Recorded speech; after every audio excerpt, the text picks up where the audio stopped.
Ladies and gentlemen, to truly kill procrastination, we must first understand where it comes from. Most people assume that procrastination is just laziness, but that's a superficial explanation. If laziness were the root issue, we would be unmotivated about everything. But that's not what we see in procrastinators.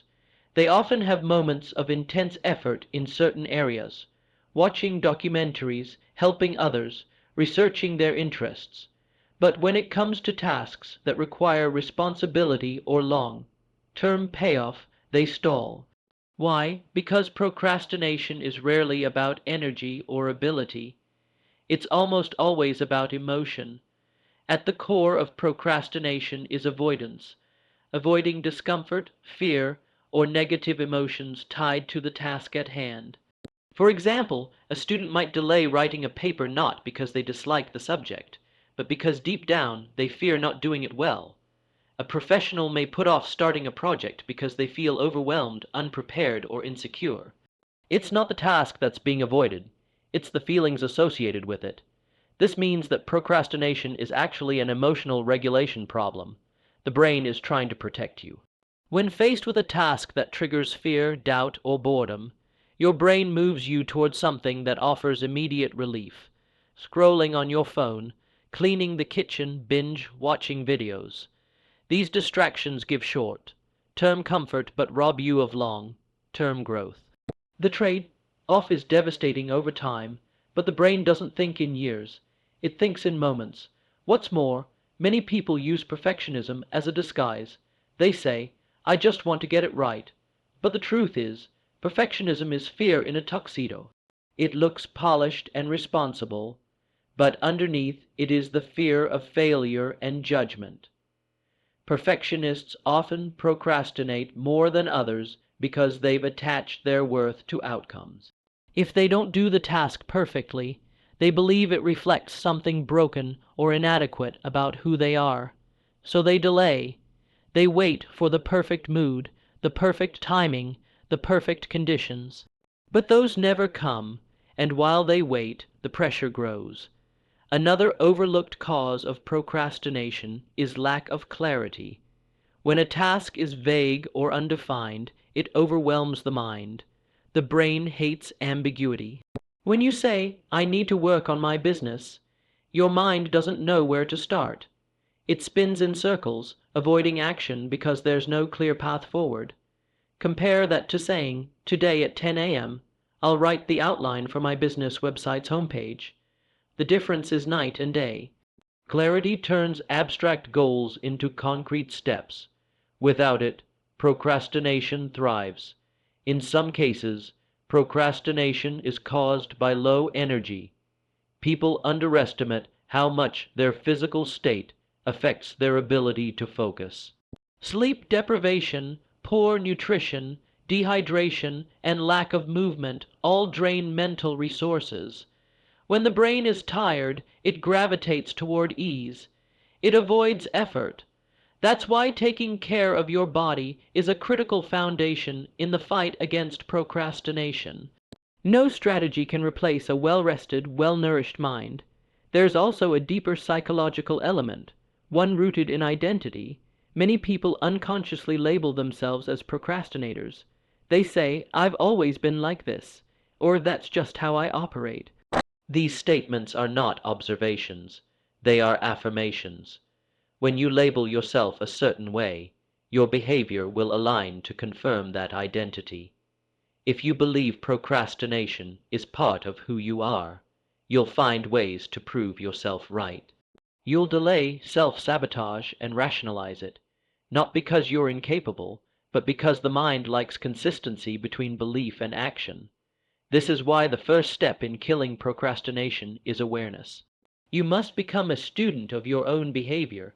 Observe your patterns without judgment. Ask yourself, what tasks do I delay? What do I feel in those moments? What thoughts run through my mind? Once you start tracking your procrastination episodes, you'll uncover the emotional and cognitive triggers behind them. You'll begin to see that procrastination isn't random, it follows a pattern. This awareness empowers you. It gives you insight into the real battle, not with time, but with fear, identity, and emotion. And once you know what you're fighting, you can change your strategy. You'll stop blaming yourself and start understanding yourself. You'll stop chasing motivation and start building emotional resilience. That's the foundation. Without it, every productivity hack is just a band-aid. Killing procrastination isn't about forcing yourself to hustle harder. It's about working with your mind, not against it. It begins with compassion and ends with strategy. But nothing changes until you stop calling it laziness and start calling it what it really is: a complex emotional shield. The moment you realize that is the moment you begin to reclaim your time, your energy, and your life. One of the most overlooked causes of procrastination is the way we perceive and relate to time. Most people think procrastination is a time management issue. If only they scheduled better, planned earlier, or used the right productivity app, they'd stop delaying. But procrastination is less about how we manage time and more about how we understand time. To kill procrastination once and for all, we need to rewire our relationship with it. Procrastinators tend to treat time as something flexible and abundant in the future, but scarce and overwhelming in the present. This distorted view creates a dangerous mindset. They say things like, "I'll do it later," "I still have time," or "I work better under pressure," without recognizing that these thoughts are illusions. The truth is, later is not a time, it's a trap. The mind often pushes important tasks into the undefined future because the present feels difficult or uncomfortable. But when we consistently defer action into later, we train our brain to see the future as a dumping ground for anything that requires effort. This builds a mental habit of delay. The more we repeat it, the more it becomes automatic. The brain begins to associate now with avoidance and later with productivity that never materializes. This is how months and years can pass with no real progress. To counter this, we must challenge the mental model that time will always be there. The illusion of endless tomorrows is one of the most damaging beliefs a procrastinator can hold. Time is not a renewable resource. Once an hour passes, you don't get it back. Once a day ends, it's gone forever. This truth should not create anxiety. It should create clarity. When you begin to view time as finite, every minute starts to matter. Every day becomes an opportunity you either use or lose. Rewiring your relationship with time also means understanding the cost of delay. Procrastination doesn't just affect your output. It affects your confidence, your stress levels, and your self-trust. Each time you tell yourself you'll do something and don't follow through, you weaken your internal integrity. Over time, this erodes your belief in your own ability to take action. That loss of self-trust is often more damaging than any missed deadline. There's also a hidden emotional cost. People who procrastinate frequently live in a state of low-grade anxiety. Even when they're not consciously thinking about the task they're avoiding, it lingers in the background of their mind, draining energy, creating guilt, and feeding a sense of failure. This is the paradox. Procrastination offers short-term relief but long-term suffering. It feels good for a moment, but it weighs heavy later. So, how do you reframe your experience of time in a way that empowers action instead of avoidance? The answer lies in shifting from a passive to an active relationship with time. Passive time. Thinkers wait for motivation, for the right moment, for a magical burst of energy. They let the clock dictate their behavior. Active time. Thinkers decide in advance how they'll use their hours and follow through regardless of mood. One way to develop an active time mind set is to adopt what's called temporal precision, assigning specific time blocks to specific tasks. Instead of vague plans like "I'll work on that later," you say, from 2:00 p.m. to 2:45 p.m., I will write the introduction to the report. This approach forces clarity and commitment. It turns intention into action. It transforms a wish into a plan. Another powerful mindset shift is to view your day in micro windows. Ask yourself, what can I do with this next hour that moves me forward? This encourages intentionality rather than letting the hours blur together. If you start treating your time like a currency, with each minute having value, you'll begin to prioritize what matters. You'll stop spending your most precious resource on distractions that give you nothing in return. Finally, it's important to remember you're not finding time, you're choosing how to spend it. Everyone has the same 24 hours. The difference is not how much time people have, but how they use it. People who consistently execute on their goals are not magically less busy. They simply make different choices, they say no more often, they protect their calendar, they respect their time like it's their most valuable asset, because it is. To kill procrastination, you must treat time with reverence. You must see it not as something to fill or escape from, but as a tool for creation, discipline, and freedom. The more intentional you become with your hours, the more power you gain over your actions. And the day you stop saying, "I'll do it later," is the day your future begins to change, because you're finally showing up for it. Todd, one of the most practical and effective ways to overcome procrastination is to break tasks down into smaller, manageable units, what we can call micro wins. The human brain is wired to resist large, vague, or overwhelming goals.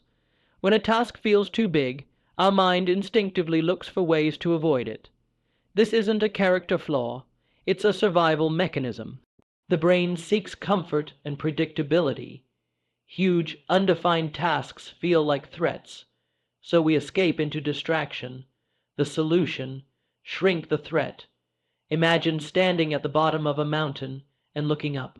The sheer size of it can feel discouraging.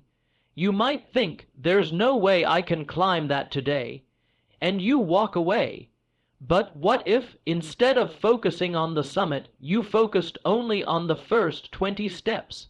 That's what micro wins do. They shift your attention from the mountain to the next footstep. When you break a task into micro wins, you remove ambiguity. The mind doesn't have to guess where to start. Instead of saying, "I need to write my thesis," you say, "Today I'll spend 30 minutes drafting the introduction paragraph." That's clear, that's doable, and most importantly, it gives your brain something to finish.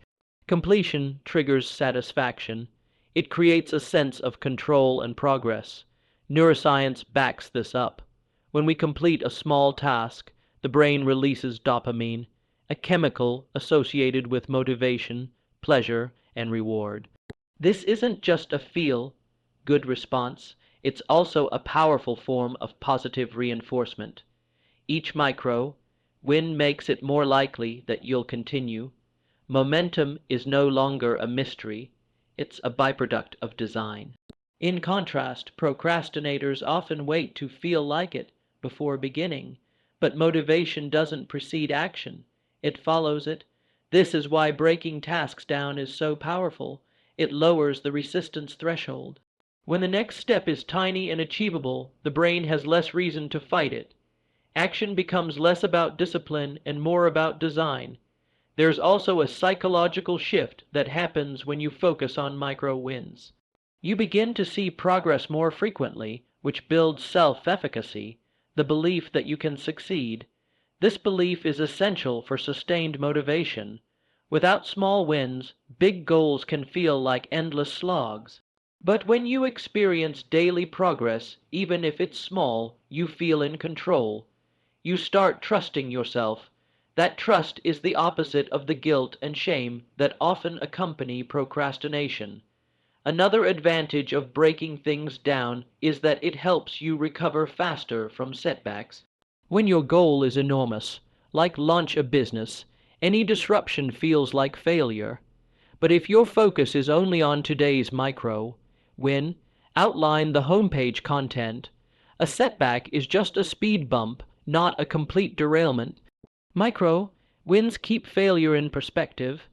They insulate you from the emotional extremes of all or nothing thinking.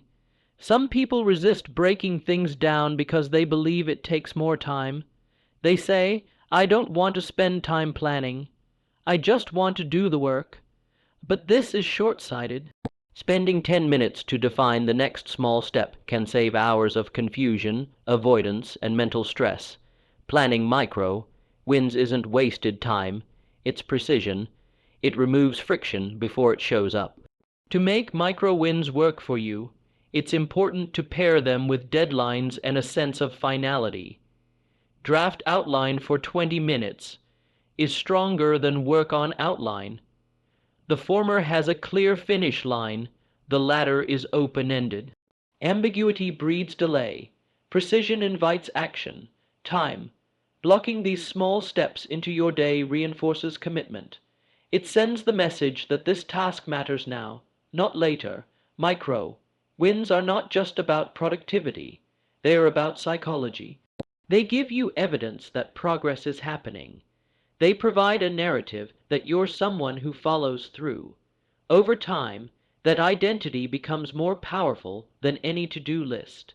Killing procrastination doesn't require superhuman discipline. It requires structure, and that structure starts with reframing big goals as a sequence of small, winnable actions. When you teach your brain that effort leads to reward, and that progress is always within reach, you break the cycle of avoidance. You stop being intimidated by the mountain because you're focused on the next step. And when the next step is always clear, procrastination has nowhere to hide. Procrastination thrives in the absence of structure. One of the biggest myths is that people can conquer procrastination with motivation alone. But motivation is fleeting. It's unpredictable. It fluctuates with mood, energy, and circumstances. If you're waiting to feel ready before taking action, you're already losing the battle. To eliminate procrastination for good, you need something more stable than emotion. You need a system. A system is a set of routines, habits, and structures that make consistent action automatic.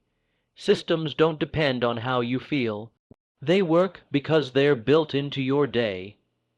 Think of a system like a track for a train. The train may be heavy, but if the track is solid and well laid, it moves forward with momentum. Without the track, it sits idle. That's what a system does for your productivity. It gives your energy direction. When people say, "I just can't stay focused," what they really lack is a system.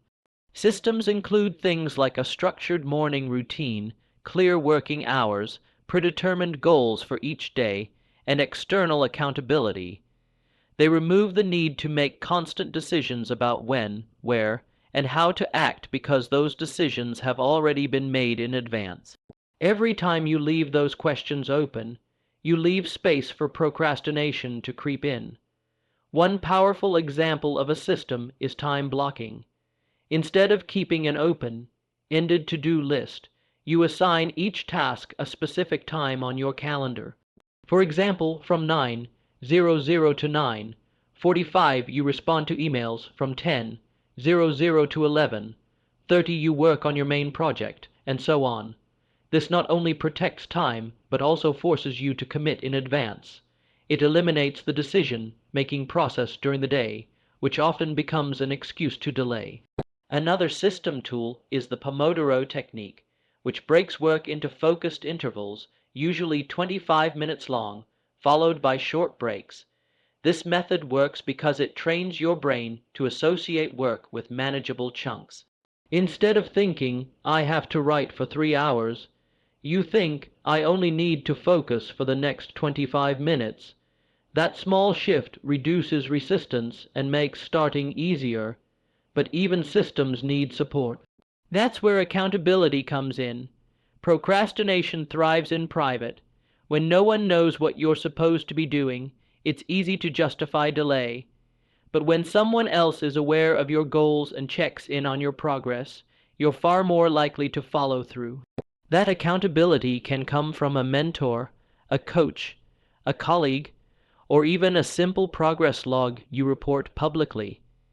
The key is that you're not hiding in isolation. Systems can also include environmental design. shaping your surroundings to support action. If your workspace is cluttered, distracting, or filled with triggers for avoidance like your phone, games, or social media, you're fighting an uphill battle. Create an environment that reduces friction. Keep only what you need within reach. Use visual cues like a whiteboard or sticky notes to keep priorities visible. The goal is to make the desired action easier and distractions harder to access. Let's be clear, building systems takes effort at the beginning. It's easier to rely on willpower in the moment because it requires no planning. But that convenience is temporary. Systems, on the other hand, are long-term solutions. They load the effort so that action becomes effortless later. Over time, the system begins to work for you. It removes the friction and hesitation that once held you back. This is why people who seem highly productive are not necessarily more motivated. They just operate within effective systems. They don't wait for the perfect mood. They don't negotiate with themselves every morning about whether to work. Their systems dictate their actions, and ironically, the more disciplined your system is, the more freedom you feel because you're no longer trapped by indecision or guilt. If you want to kill procrastination, you must stop relying on inspiration and start building infrastructure. A system doesn't care if you're tired, distracted, or anxious, it guides you anyway. It creates momentum, and with enough momentum, action becomes your default. You stop thinking of productivity as something you have to chase and start experiencing it as something you naturally live. That's the power of a system. It doesn't wait for you to feel ready. It makes you ready every single day. When it comes to beating procrastination, one of the most underestimated yet incredibly effective strategies is mastering the first 5 minutes of any task. Most people think the hardest part of getting things done is the task itself. But in reality, the hardest part is starting. It's not the work that drains you, it's the resistance leading up to it. The tension, the overthinking, the internal debate. Should I start now or later? Do I have enough time? What if I mess it up? These thoughts create a mental barrier. And the longer you sit in that hesitation zone, the heavier the task begins to feel. The solution: focus only on the first 5 minutes. Why 5 minutes?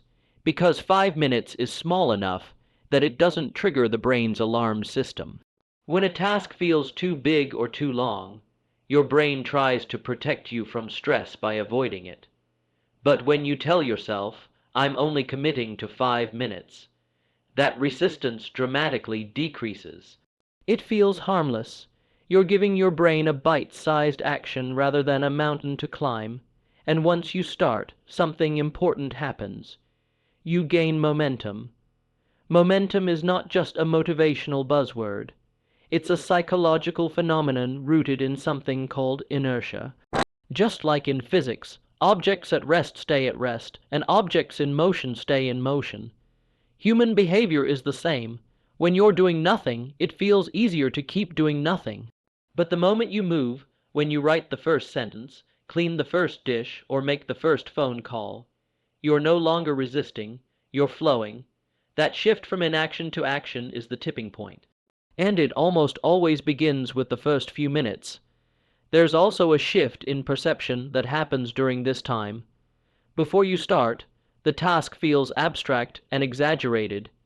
You imagine the worst case scenario. You picture how hard, long, or boring it will be. But once you begin, even if it's just opening the document or outlining your first idea, you often realize it's not as bad as your mind made it out to be. Fear shrinks in the face of execution. That's why the 5-minute rule is so powerful.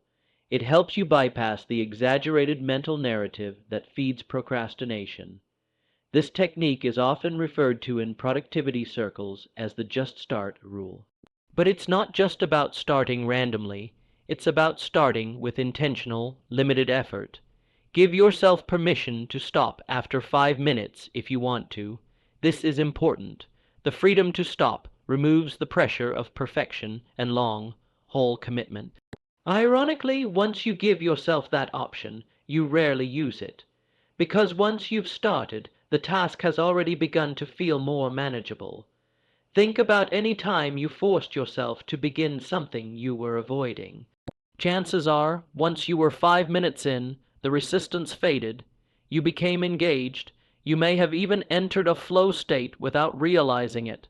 That's because action changes mood. You don't need to wait to feel motivated, you need to act, and motivation will follow. To apply this consistently, make it a part of your daily strategy. At the beginning of each work session or task, ask yourself, what's the very first action I can take in the next 5 minutes? Be specific. If you need to study, the 5-minute action could be, open your book and read the first page.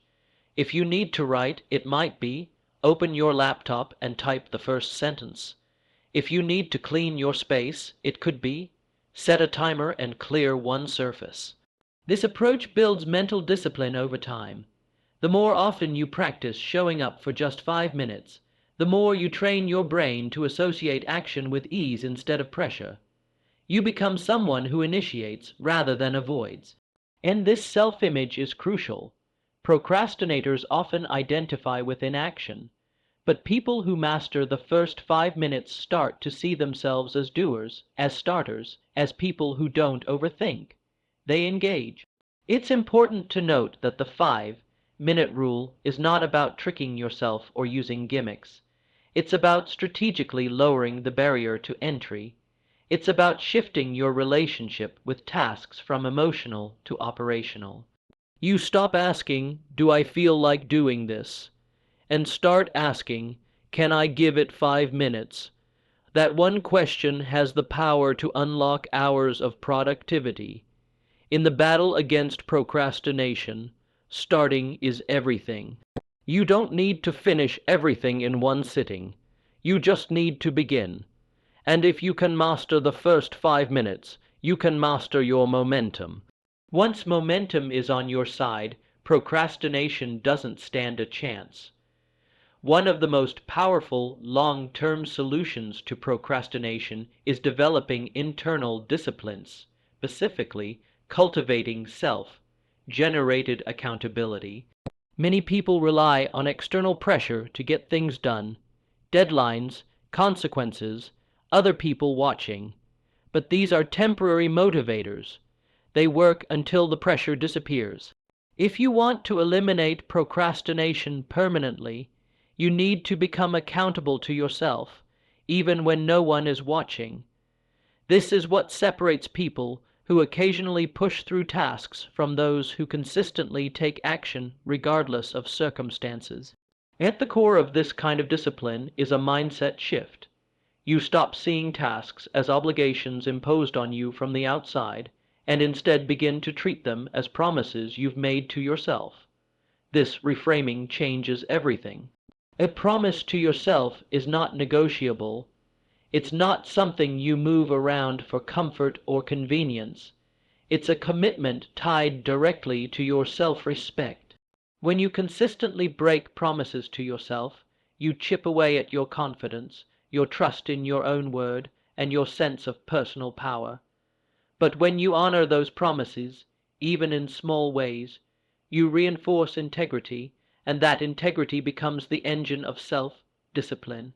Internal accountability also means taking radical ownership of your time and output. You stop blaming circumstances, people, or feelings for your delays. It doesn't mean you become robotic or ignore your emotions. It means you recognize that your feelings do not dictate your actions. You can be tired and still show up. You can be uninspired and still begin. That's not forcing it. That's training your mind to act in alignment with your goals instead of your mood. This level of personal responsibility can feel intense at first, especially if you've spent years relying on pressure from teachers, bosses, or partners to keep you in line. But developing this internal compass is incredibly freeing. It means you no longer wait for someone to remind you or push you. You move because you said you would. And when your word to yourself becomes non-negotiable, you begin to move with power and clarity. An important part of cultivating this self-generated accountability is tracking your behavior.